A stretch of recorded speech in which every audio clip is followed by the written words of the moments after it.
मेरे प्यारे भारत के मूल निवासियों, बाबा साहब डॉक्टर भीमराव अंबेडकर जी की सोच की दुनिया में आपका बहुत बहुत स्वागत है।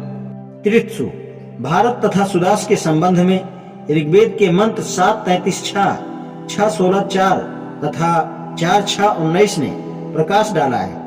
पहले के अनुसार तित्सु तथा भारत एक ही है। दूसरे मंत्र में देवदास को, जो कि सुदास का पिता था, भारतों का राजा बताया गया है। इससे ज्ञात होता है कि पिरु, त्रित्सु तथा भारत एक ही वंश की शाखाएं हैं, जो कि समय पाकर आपस में मिल गए। तथापि सुदास किस शाखा का था? चूंकि देवदास का संबंध कुरु तथा भारत से था, सुदास भी इन्हीं में से एक का होगा। दूसरा प्रश्न यह है कि भारत लोग कौन थे? क्या ये लोग वे थे जिनसे इस देश का नाम भारत भूमि पड़ा है? लोग भारत भूमि शब्द की उत्पत्ति को भली भांति नहीं जानते। हिंदू लोग तो केवल दुष्यंती भारत को जानते हैं, जो कि शकुंतला और दुष्यंती के वंश में पैदा हुए। इसकी कथा महाभारत में है। वे इस बात से अनभिज्ञ हैं कि दुष्यंती भारत के अतिरिक्त और भी भारत है। कम से कम दो प्रकार के लोग भारत कहलाते हैं। एक जिनका वर्णन महाभारत में है, अर्थात दुष्यंती भारत, और दूसरे जिनका वर्णन ऋग्वेद में है, जो कि मनु के वंश में उत्पन्न हुए, जिनमें सुदास भी था। यदि इस देश का नाम भारतीयों पर पड़ा तो ऋग्वैदिक भारतीयों पर पड़ा होगा।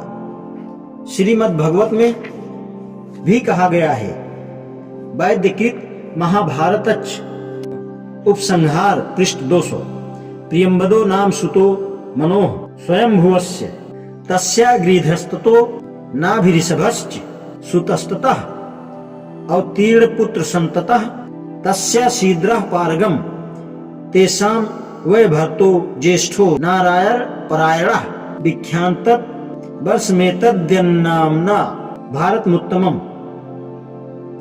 स्वयंभू के पुत्र मनु का लड़का प्रियंबदा था। उसका लड़का अग्निघ्र हुआ, उसका पुत्र नाभि और उसका पुत्र ऋषभ हुआ। ऋषभ के 100 पुत्र हुए, जो सब वेद विज्ञ थे। उनमें भारत ज्येष्ठ था। वह नारायण का भक्त था और उसी के नाम पर इस उत्तम देश का नाम भारत पड़ा। उपरोक्त बात से पता चलता है कि सुदास कैसे प्रतापी वंश में से था।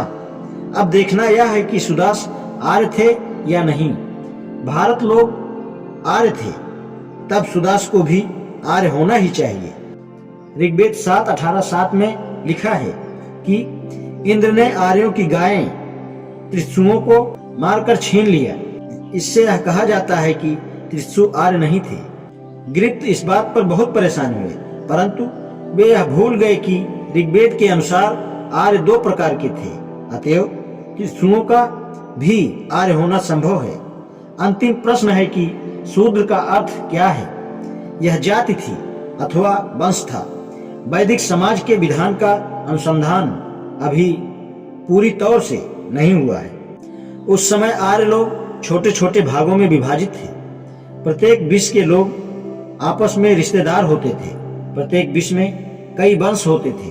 अतएव शूद्र जाति का अथवा विश्व या वंश का नाम था। निश्चित रूप से नहीं कहा जा सकता।